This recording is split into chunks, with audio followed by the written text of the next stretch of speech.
네, 우리 낙원제일교회 고등부, 중등부 친구들과 선생님들, 저희들 오늘은 3월 17일 수요일 마태복음 24장 1절부터 14절까지 본문 통해서 마지막까지 힘내라는 주제로 우리가 함께 좀 큐티 나눠봤으면 좋겠습니다. 먼저 우리가 좀 1절과 2절을 먼저 보면서 시작을 할 건데, 이 1절과 2절을 보시면 예수님과 제자들이 이렇게 성전 근처를 지나가고 계셨는데, 그 성전을 보면서 예수님께서 이런 발언을 하셔요. 내가 진실로 너희에게 이르노니 돌 하나도 돌 위에 남지 않고 다 무너뜨려지리라. 즉 성전이 무너질 것을 예언을 하신 것입니다. 제자들의 입장에서는 놀랄 일이죠. 이 당시 제자들의 초점은 뭐냐면 이 세 번째 성전만큼은 첫 번째 이제 솔로몬 또 뭐 스룹바벨 통해서 지어졌던 성전들은 다 무너졌어요. 근데 마지막 지어진 이 세 번째 성전만큼은 견고할 것이다, 영원할 것이다라는 개념이 제자들 역시도 있었습니다. 근데 이 제자들에게 이 성전이 무너진다고 예수님께서 선포를 하신 것입니다. 그리고 실제로 이 예언은 AD 70년경쯤에 분명히 이루어집니다. 근데 제자들은 어쨌든 이 예수님의 예언을 듣고 충격을 받아요. 그래서 3절을 보게 되면 이제 예수님의 제자들이 예수님께 두 가지를 물어봐요. 어느 때 이런 일이 있겠사오며 또 주의 임하심과 세상 끝에는 무슨 징조가 있사오리까. 자, 제자들의 두 가지 질문은 뭐냐면 첫 번째는 바로 이 일이 어느 때에 있겠습니까? 그러니까 이 성전이 무너지는 것. 그리고 제자들 입장에서 이 성전이 무너지는 것이 그 세상의 끝인데 그만큼 성전이 중요한 사람들인데, 두 번째 물어본 거는 무엇이냐면 이때에는 무슨 징조가 있겠습니까? 굉장히 제자들이 핵심 질문 두 가지를 너무나 잘한 것 같아요. 전사님이 볼 때는. 자, 그러니까 어쨌든 제자들의 초점은 성전입니다. 자, 그리고 예수님께서는 친절하게 이 두 가지 질문 모두 대답을 해주십니다. 예수님의 대답이죠. 그러나 예수님의 대답은 성전에 있지 않고 자신의 재림에 있습니다. 이 재림에 초점을 맞춰서 대답을 해주시는 거예요. 이 대답을 해주시기 전에 예수님께서는 4절과 5절과 6절을 통해서 먼저 주의사항을 말씀하세요. 우리가 단어를 좀 볼 건데 4절에 나오는 미혹, 또 5절에 나오는 미혹. 그러면서 이 마지막 때, 그러니까 이때에는 많은 사람들이 예수님의 이름으로 와서 이르되 나는 그리스도라 하겠다. 그래서 많은 사람을 미혹할 것이다. 여러분, 실제로 많은 이단들의 공통적인 특징 한 가지가 있는데, 자신이 예수다, 자신이 보혜사다, 그 하나님의 교회나 신천지나 이 레파토리를 절대로 벗어나지 않습니다. 물론 좀 더 정교한 이단들은 있어요. 구원파, 과거에는 영지주의, 이런 이단들은 조금 더 체계적이고 나름 논리적으로 그런 구석들이 있는데, 하나님의 교회나 신천지나 이런 정말로 사람들의 입에서는 사이비라는 말이 나올 정도로 그렇게 과격한 이단들은 꼭 그 사람이 자신이 그 예수님이다, 보혜사다 이렇게 증거를 하거든요. 그러니까 예수님께서는 이 주의사항을 우리한테 이미 미리 다 말씀을 해주셨어요. 그러니까 전도사님이 말하고 싶은 건 혹시라도 우리 선생님들이나 학생들 가운데 이런 이단의 유혹 가운데 계신 분들이 있다면 속히 돌아오시고 조용히 돌아오셨으면 좋겠어요. 전도사님 기도하고 있어요. 항상 혹시 모르는 일이거든요. 우리 가운데도 이 진리가 무너져 있고 힘들어 있을 때 이 이단이 틈타거든요. 근데 전도사님은 정말로 혹시라도 그런 분들이 계시면 주의 말씀에 다 이렇게 예언이 되어져 있어요. 걱정하지 마시고 다시 돌아오시면 되겠습니다. 주의 품으로. 자, 어쨌든 우리가 이 주의사항을 잘 기억하면서 예수님께서 대답하신 부분을, 자, 우리가 이제 예수님께서 대답하신 부분을 잘 살펴보도록 할 건데, 먼저 좀 밑에다 좀 적을게요. 정리를 좀 우리가 잘 해야 되는데, 먼저 7절과 8절이고요. 자, 그 다음에 9절, 그 다음에 10절과 12절, 그 다음에 11절, 그 다음에 12절 이렇게 볼 건데, 먼저 7절과 8절을 좀 보도록 할까요? 7절, 8절을 보게 되면 이제 단어들이 좀 여러 번 보이는데 뭐 기근, 지진이 있고 재난이란 단어가 나와요. 이건 무슨 결국은 자연재해가 많을 것이다. 자, 그 다음에 9절을 좀 볼까요? 9절을 보면 그때 사람들이 너희를 환난에 넘겨주기니 너희를 죽이니 너희가 그 예수님의 이름 때문에 모든 민족에게 미움을 받겠다. 자, 결국은 이것은 무엇이냐면 예수님의 이름으로 인하여 받는 핍박입니다. 여러분, 예수님 믿으면 핍박 받는 겁니다. 성경에 이렇게 기록이 되어져 있네요. 그러니까 우리가 어느 정도 각오를 해야 된다는 뜻이죠. 자, 그 다음에 10절과 12절을 볼까요? 10절.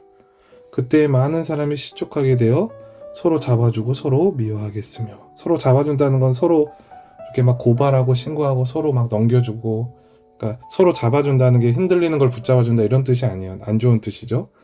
또 10절과 12절이었죠. 불법이 성함으로 많은 사람의 사랑이 식어진다. 자, 이것은 10절과 12절은 결국 무엇을 말하느냐? 사람들의 마음이 싸나워지고 강팍해진다는 거예요. 그러니까 점점 민심을 잃어가고 점점 그 사람들의 마음이 점점 이기적으로 변해가고 강팍해지고 완고해진다는 거예요. 그리고 11절 볼까요? 11절은 또 예수님께서 또 주의 주시죠. 미혹. 그러니까 이거는 거짓 선지자들 조심해라. 계속해서 거짓 선지자들은 끊이지 않고 계속 나오는 거예요. 자, 그리고 12절 12절이 아니구나. 13절입니다. 13절 죄송합니다. 13절은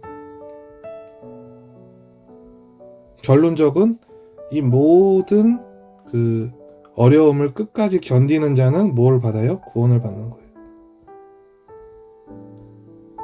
그러니까 예수님을 믿는다는 것은 바로 이 네 가지의 상황들 가운데서 믿음을 지켜내는 것을 말하는 것이죠. 굉장히 의미가 있는 말씀이에요. 그러니까 믿음이라는 게 뭘까? 예수님을 믿는 믿음이라는 게 뭘까에 대한 구체적인 좀 대답이 된다고 우리에게 생각됩니다. 끝까지 견디는 자는 구원을 얻습니다. 자, 그러면서 예수님께서 이 대답은 뭐예요? 바로 이것은 징조에 대한 2번 질문이었죠. 자, 그러면 1번 질문에 대한 뭐였죠? 어느 때 이런 일이 바로 예수님이 어느 때에 재림을 할 것이냐. 예수님의 대답은 14절에 있어요. 뭐라고 말씀하세요? 많은 사람이 이 천국 복음이 모든 민족에게 또 온 세상에 전파되리니 그제야 끝이 오리라. 여러분이 다니고 있는 낙원제일교회, 낙원제일교회가 여러분은 좀 자부심을 가지세요. 낙원제일교회가 바로 이 선교의 비전을 품고 정말로 열심히 선교하는 교회입니다. 그러니까 주님의 뜻에 순종하는 교회예요. 그리고 더 나아가서 우리 각 개인이 정말로 이 땅, 한국에서도 마찬가지고 세계 열방으로 천국 복음을 선포하는 것이 우리의 비전이 되어야 합니다. 뭐 다 목사님, 선교사님 되세요 이런 뜻이 아니라 우리가 속하는 영역, 뭐 어떤 친구는 공무원 될 수도 있겠죠. 어떤 친구는 요리사가 될 수도 있겠죠. 어떤 친구는 뭐 대통령도 될 수 있지 않겠어요? 근데 여러분 무엇이 되든 우리가 맡겨진 그 영역 가운데서 예수님의 사람으로, 제자로 살아가는 것, 예수님의 복음을 선포하는 것, 그것이 바로 우리의 비전입니다. 자, 예수님께서 우리에게 비전을 딱 마지막에 말씀해 주시는 거예요. 재림과 관련해서. 자, 우리가 이제 적용하기, 생각하기를 좀 같이 볼 건데, 적용하기에 이 부분을 좀 볼 거예요. 무엇보다 나를 힘들게 하는 것과 하는 것은 거짓과 미움, 이기적인 마음과 불법이 대세가 되어가는 이 시대다. 자, 그 다음에 요즘 내 마음속의 우선순위를 점검해 보세요. 하나님의 예배하고 그분을 알아가는 것보다 나에게 더 만족과 즐거움을 주는 것이 있다면 이 어긋난 이상 어떻게 바로잡을까요? 자, 그리고 또 결국에는 끝이 올 것이다라는 오늘 말씀을 기억하면서 오늘 내가 인내로 묵묵히 감당해야 할 믿음의 행동은 무엇인가요? 여러분, 오늘 이 세 가지의 질문에 대한 답은 하나입니다. 그것은 뭐냐면 바로 우리 삼위 하나님을 예배하는 것입니다. 기도하는 것입니다. 말씀을 읽는 것입니다. 말씀을 듣는 것입니다. 여러분, 이거를 놓치면 절대로